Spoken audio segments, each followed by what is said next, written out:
We are live. Let's see, fix the baby hairs. Let me see. Okay, so we're just waiting for people to join the live. Hello. So usually on Mondays or Tuesdays I do Ashley's Hot Takes, but I decided, you know what, with me traveling and everything else going on, let's do an Instagram Live. I don't think in the 2 years I've been doing Hot Takes, I have never done an Instagram Live hot take. How are you? I'm doing very good. What's up, Texas? We're going to get into some Cowboys, some Texans. Okay, but to start off, let's get into the Thursday night game. Vikings taking on the Rams. This was the big showdown, what were probably supposed to be the top two teams in the NFC coming into the season. I was so disappointed in the Vikings. Now, don't get me wrong. I'm going to give a lot of credit to the Rams. They came up with an excellent game plan. They made the Vikings, linebackers cover receivers, and they just, Sean McVay drew up so many good defensive, offensive and defensive schemes to get them off balance. But the thing that's so hard for me to understand about this Vikings team is how can you have most of the same personnel coming back a year later and you go from the top defense in the NFL to I think they're 18th or 19th. They might even be in the 20s, but I just don't understand that. So another thing, while I'm doing this IG Live, it's cool because usually when I'm doing hot takes, I just talk to myself. So let me know if you ask me about a game and I don't talk about it just yet. That's probably because I'm going to get into it later on in the live, but feel free, whatever I'm talking about, give me your feedback. Let me know what you thought about the games from Sunday. But yeah, basically, my takeaway from the Rams-Vikings was, Kirk, he looks good. He looks like he's worth the money that you paid him. Sorry, I have a lot of hair right now. But he looks like he's worth the money you paid him. But the defense of the Vikings is just really struggling, and they need to get it together. So that's my thoughts on the Thursday night games. Now, the game that I was at, Jets-Jaguars, first off, Duval was rocking. It was so hot. So hot. It was too freaking hot. I have you can't see it in this shirt, but I have the most serious neck tan going on right now. I look like an 80-year-old man that was out in the desert. But that game, I was very impressed. And I really thought the Jaguars were going to hand it to the Jets. I mean, they got a rookie quarterback. But to me, the defense, they looked really sharp. I was really happy to see them bounce back from a game last week against Tennessee, which I think they should have won that game. But that was a great game. Kirk is overrated. Hey, beautiful Ashley, who's your favorite NFL team? Well, we'll get into that a little bit later when I cover them, and you'll feel the frustration in my voice. But back to the Jets game. Watching the game firsthand, the defense is still really elite. I like them. And you know what? I will give credit. Bortles had a great game. And I thought, was it Keelan Cole? He had a really good game. And I think that was the first time in probably a while that two Jaguar receivers have gone over 100 yards. So shout out to them for that. I'm trying to read some of these comments as I talk. Dede Westbrook. Yes, you're right. Dede. Shout out to Dede. It was Dede. I just remember, I don't know, I just like saying Dede's name and be like, Dede! So he was balling out. So that was a good one. Okay, let's go to Dolphins, Patriots. Everybody wanted to act like the Patriots, it was over, was the sky falling? No. They mollywopped the Dolphins, 38-7. And then the Dolphins, they had less than 200 yards of total offense. Now, yes, these are my handy-dandy notes. You guys are going to see them. But the Patriots are the Patriots. And shout out to Sonny Michel. I thought he looked really good, 112 yards, great production. And I like when New England has a rush game because it takes some of the pressure off Brady. But the Dolphins, even though they're 3-1 and a lot of their games they've won in somewhat convincing fashion, I'm not 100% sold on this Dolphins team, mainly because they're in the same division as the Patriots. Should I be concerned for my Vikings? Yes, Dakota Berry, you should be very concerned. Patriots going to keep being contenders as long as Tom Brady's there and the coach. I agree. Okay, you guys comment. Do you think, this is like the $1 million question, do you think it's Tom Brady's greatness, or is it the Bill Belichick system? Let me know. And they know how to keep getting good talent. Dolphins going to be a letdown in the playoffs. I agree with that. Okay, speaking of letdown from winning a Super Bowl a year ago, Eagles lost to the Titans. Now, yes, the Titans, they have a really good defense. I will give them that. But they had to convert 3 fourth downs. Not 1, not 2, but 3. 3 fourth downs, and you can't stop them. See, this is my thing with the Eagles. They're hanging into games, but again, like I said, the Titans have a strong defense. But that doesn't mean that the Eagles' defense should have, like, the Titans, they're not known for a great offensive, like, repertoire. So I don't know what's going on with the Eagles. Defensively, everybody was saying coming into the season, they've only added pieces, they should be this much better. I don't know if it's a Super Bowl hangover, but Tom Brady, because if it was someone else, they wouldn't even be that great. Titans are on the rise. Don't sleep on them. I don't know. They are. I mean, it'll probably come down between the Titans and the Jaguars in the AFC South, so I'll give them that. Okay, speaking of the AFC South, Texans versus the Colts. OT. So the Colts, they failed a fourth. They failed a 4th and 3 from their own 43-yard line with 24 seconds left in the game. They were already in overtime. Now, a lot of people saying this is a terrible call. You just take the tie. You move forward with your life. But I actually like the call because, A, I can't deal with another tie in the NFL. And B, the Colts know they're not making a playoff push. They know they're not doing anything this year. But you have a new head coach. It's good for him to get his guys galvanized and to say, hey, look, we're going to take some risks. Some are going to pay off. Some aren't. Carson Wentz is rusty. Give them time to get back on track. Chuck, I need that sentence to make a little bit more sense. But, yes. But this is like Carson MVP Wentz. So I don't have time for him to get back on track. He needs to pick up where he left off. Okay. But the Texans, I'm happy for them. They got their first win of the year. They're no longer in the Ofer Club with, who's the last Ofer team? I saw this the other day. Who was it? It's coming up in here. We'll figure out who the last Ofer team is. But the team that probably should be an Ofer, who had just like an anomaly win against the Vikings, Bills versus Packers. The Bills turned back into Cinderella, got just demolished by the Packers. I mean, the Bills, they look like they looked in the first 2 games. I thought the Vikings win was more about the Bills having confidence and not trying to just completely get ran over a 3rd week in a row. How do you think the Panthers would do this week against the Giants? Ooh, I think it's going to be a good game. The Giants' defense, it's okay. I mean, I obviously am going with the Panthers. And I'm going to get into the Giants' offense because I have some thoughts on that as well. Best young female broadcaster. Oh, thank you. Oh, the Cardinals. That's the team that's still over. Shout out to you, Louis A. Game 13. Coming through with the facts. All right, let's move on. Lions versus Cowboys. Now, what do I say? A nice balanced offense. When you let Zeke eat, look at his production numbers. 152 rush yards, 88 receiving yards. When you have Zeke running for his life and being so dominant, it completely takes the pressure off Dak and it opens up the rest of the passing game. But they need to go to that formula. Too often, they'll feed Zeke, and then they'll go away from it. Just keep feeding Zeke. He's young. He's healthy. He didn't play, was he suspended 4 or 6 games last season? He didn't play those games, so he's still got some young, fresh legs in this league. Feed the man, let him go to work, and let it open up your offense for you. Now, for the Lions, even though they lost, I think the Lions, it was a close game. I mean, 24-26. So the Lions start off really, really slow, and so I think they're picking it back up slowly but surely. Cowboys suck, and I actually like the Cowboys. Thoughts on this year's rookies? Well, we're going to get into the guy that's killing it up in Kansas City very soon.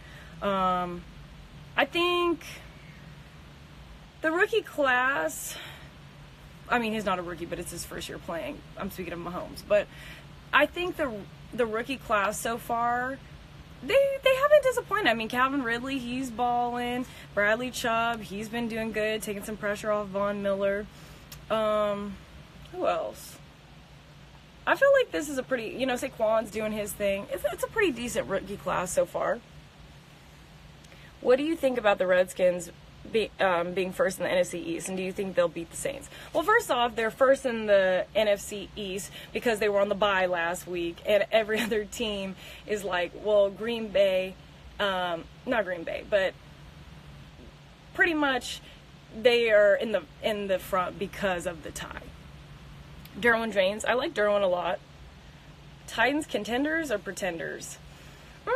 They're like kind of contender, pretender. They're like a mixture of both. Okay, let's go Bucks, Bears. The Fitz magic has worn off. Now, if you had told me that Mitchell Trubisky was going to throw 5 touchdowns in the first half, I'm like, nah, you're lying. So I was literally at the Jaguar game, and you can see all the games on the screen. So I'm looking, and I think my dad texted me. And he's like, Mitchell Trubisky, 5 touchdowns in the first half. I was like, what? Like, I'm expecting, like, my good Khalil Mack stat. I'm not thinking Mitchell Trubisky is just going to be out here balling. And so if you're just joining our live, this is Ashley's Hot Takes live edition. So please comment along any questions you have. If you have comments on things I'm talking about, the games I'm talking about, let me know. And then at the end, we'll just do some, like, Q&A where you can ask me anything, and we'll just kind of get into it. Okay, but yeah, back to the Bucks and the Bears. I really am like low-key starting to believe in this Bears team. I'm probably a good 75-80% there. I'm not all the way there, but I like them and I see the potential. I definitely see the potential. What's up, Nate?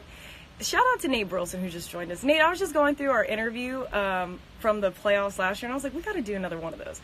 But back to the Bucks and the Bears. I'm about 75-80% sold on the Bears. Mostly that, like, 65% of that is Khalil Mack, like 5% is Mitchell Trubisky, and then like the other 5% is the defense. So that's where I'm at with the Bucks and the Bears. A team that, yes, they have one of the best records right now. The Bengals, they're 3-1. They took on the Falcons. I am just not sold on the Bengals. I cannot believe in the Bengals in the regular season. I hate to say it, but what did Nate say? Talent is there, and head coach OC Matt Nagy's system is taking form. I agree.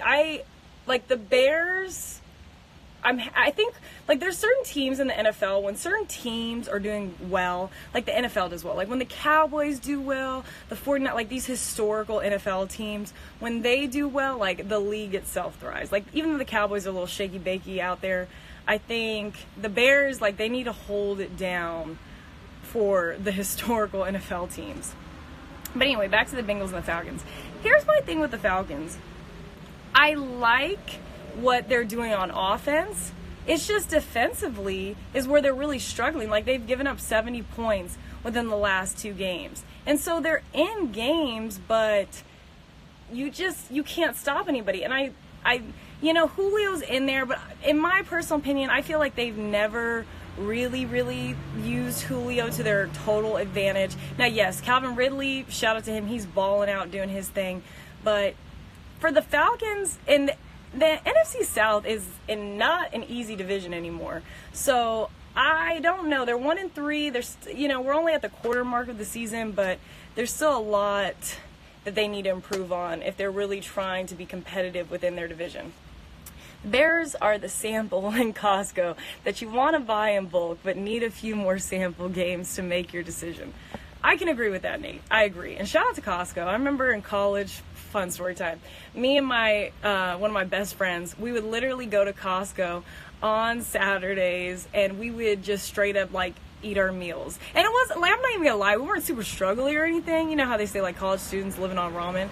We just loved the Costco meals. And I was buck with it. Like, I'd go back for my 2-3 samples. Like, oh, hi, how are you today? Oh, yeah, I'm going to get a sample of this. Anyway, back to the regularly scheduled program. Jalen Ramsey versus Tyreek Hill will be fun. I think it will be fun. And this is the thing, like, yes, this is a competitive matchup, but, like, the media is going to ask Jalen anything to get a good soundbite. Like, oh, to even hype this game even more. Now, everybody, you know, it's funny. Everybody thinks I'm a Jaguar fan out there. They're like, you should just join on the team. I really like this team because I have seen this team be so bad for so long, and they're so good now. But I really am looking forward to the matchup with the Chiefs, because what I think is really going to happen, I think the Jacksonville defense and the Kansas City offense is going to cancel out, and then it's really going to come down to what, to me, are the biggest question marks for both teams. Kansas City's defense, what are you going to get from them? And then the Jaguar offense, what are you going to get from them week to week? So I'm looking forward to that matchup, because I want to see if which side of the ball is going to really step up and impress me. That's what I want to see. Speaking of stepping up, the Browns, like, even though the Browns are 1-2-1, they've come so far in such a short amount of time. I think the Browns are really, like, they're taking those steps forward. Baker, he's doing his thing. He's making a couple rookie mistakes, but he's doing his thing. The Raiders, I don't care that they got a win. To me, I always say this, like, it doesn't matter how you win. A win is a win. But when you can barely beat the Browns and you give up 42 points, I am just so unimpressed with this Raider team. I'm still salty on the Khalil Mack thing. It's going to take me a season to get over it. You know, they're going to Vegas. I just don't. I understand John Gruden. He's a genius, Spider 2-Eye Banana. He's revered, yada, yada, yada. But so far, what I'm seeing, I'm just not too impressed. I'm not ashamed to say that I'm a Browns fan. They will prove everybody wrong. Good for you. You take pride in that. Were you at the 0-16 parade? That's what I want to know. Did I miss the Eagles' hot take? You did. Pretty much I said the Eagles' defense is shaky, and people felt like Carson had Russ, so they gave him a pass because of that. Okay, but back to the Browns and the Raiders. The Browns, they're coming along. Like, everybody, when the people were talking, oh, the Browns, they're going to be a playoff team. I'm not going that far, but I think that I came into the season giving them a good 6 wins. So I'm still sticking with that around 6 number with the Browns. But everybody wants to know, who are you a fan of? So I was a fan of the Seattle Seahawks. I still am. I'm hanging in there. It's rough. But the biggest story coming out of Seattle, they took on the Cardinals. Cardinals 0-4. Josh Rosen got a start. Whatever. Or Josh Allen got a start. Earl Thomas and this whole saga, pay him, not pay him, hold out, not hold out. When Earl got carted off the field and he flipped off probably the Seattle bench, my thing is, I'm not going to lie, I've been kind of like, Earl, I understand your frustration, but I didn't really like the way he personally went about it. That's just my opinion.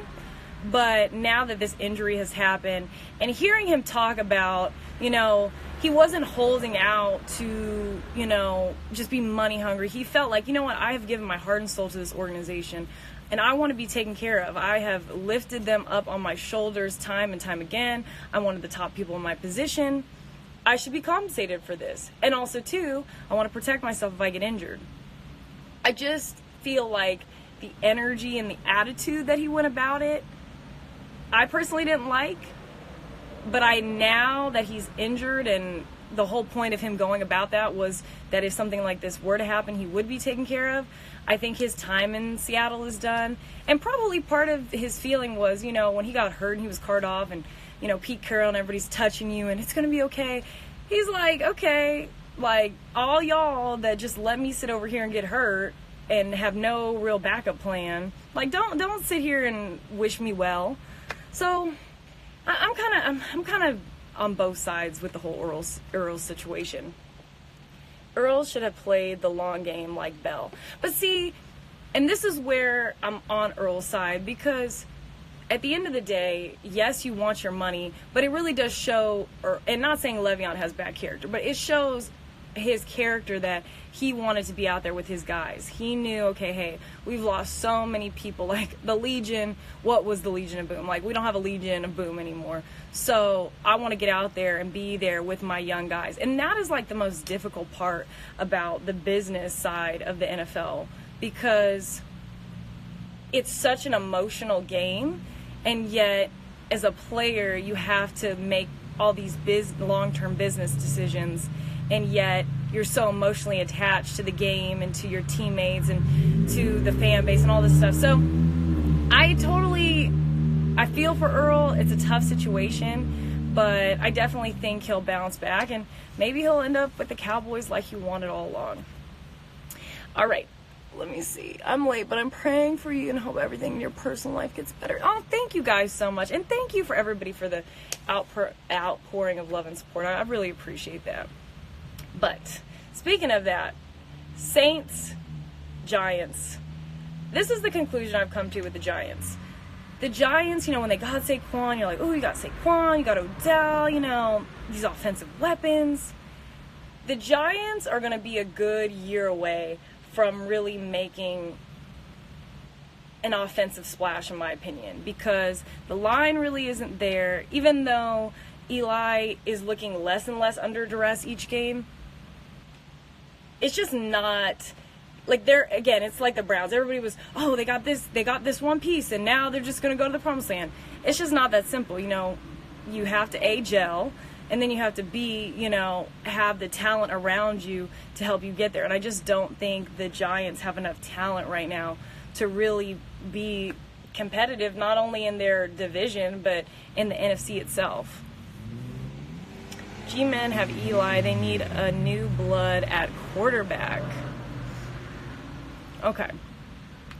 But on the other side, the Saints. What I really like about the Saints, and if you don't know this, Drew Brees is like one of my favorite quarterbacks of all time. I always say this: San Diego's worst mistake in life. Well, then San Diego, now LA Chargers. Drew, to me, is so dynamic and so elite because at this stage in his career, the fact that he is willing to, he's obviously still getting his accolades, and he's still going to end up with some records, more records. But the fact that he is humble enough to say, you know what, I'm not just going to completely do this all myself. I have a young gun in Kamara, and I'm about to get Ingram back. And to me, that just shows such maturity, and I feel like most people in his position would be like, no, I'm going to ride off into the sunset. I'm going to keep slinging it. I'm going to keep getting my stats. And it just really showed how much of a real teammate and how invested he is in the team as a whole and not just himself. So, shout out to Drew. But Kamara, now we say, Aaron Rodgers, that's a bad man. Kamara, that's a bad man. Who's winning the NFC East? Well, getting to that in a little bit, but at this point, to me, the team to beat in all of football, to me, are the Rams. The team to beat in the AFC, I feel like I will have a better answer because right now it's between the Jaguars and the Chiefs for me. And I know people are saying New England, but this Jaguar-Chief game is going to tell me what I need to know about who really has the best shot at New England in the AFC. So, all the football, Rams, holding it down, no question. AFC, and the Saints, the thing I can't fully trust about the Saints is that they give up a lot of points. So, but the Saints are up there in the NFC. Okay, 49ers, Chargers, no more Jimmy G. So sad. But Chargers, shout out to them. Chargers are good to lose a game on you, but they rallied back. Matt Breida and the rest of the NFL, they got some tape on him, and they shut him down, only 49 yards. But I thought Gordon had a really good game for the Chargers as well. And the Chargers, they're cool, but it's still Kansas City's division at this point. Kansas City is comfortably in the driver's seat of this division. All right, Sunday Night Football, Ravens, Steelers. I like Ben. He's cool. He's consistent. ish. Well, he was. But this Ben, as of late, I mean, 27 for 47, 274 yards. Like, that's a horrible completion percentage, in my opinion, to be such a veteran guy. Antonio Brown, 29 on the year so far, 29 receptions, 272 yards, 3 touchdowns. And we're four games in, and AB doesn't even have 300 yards. I don't know. And then the Ravens, I like the Ravens defense a lot. Shout out to my boy from Eastlake, Tony Jefferson, with the takeaway, touchdown, and fumble. That was good. But the Steelers, and I've gone on record and said this since week 1, ever since this whole Le'Veon Bell situation, it has been the dark cloud over the Steelers season all year long. Now, last week they came out and said they're starting to talk to teams. Maybe they'll trade him. Maybe, he's going to come back around week 7 or 8. To me, the Steelers brought this on themselves. Okay, it's one thing if you franchise a guy once and he holds out and he doesn't like that. You franchise this man twice. And I'm not going to go through the whole thing. Everybody has talked about it ad nauseum. But there needs to, again, I'm going to just emphasize this point. There needs to be a solution one way or the other. Either the Steelers need to fold, because you know where his position is. He's made it very clear. The Steelers either need to fold and give him a contract that he wants, renegotiate, restructure it, or they need to trade him. Because I think the Steelers, they're what, 1-2-1 right now? 1-2-1? Like, you're the Steelers. You should be in control of this division. But it's the Ravens. The Ravens are in the driver's seat right now. But Baltimore and the Jaguars will be in the AFC Championship. That's my prediction. Whew, that would be a good one. But, I mean, and also, too, shout out to the Ravens. Joe Flacco, I'm telling you, the best thing for Joe Flacco is sometimes you need a little motivation. Sometimes in life you get a little too comfortable in your position. And with them drafting Lamar Jackson, it really woke Joe Flacco up. Like, I need to step it up, because if I'm on a very short leash, even though they're like, oh, it's not really a short leash. If he started stinking up the place, they're going to start calling for Lamar. Because Lamar, he's the young, new, shiny toy. What about the Bucs? The Bucs!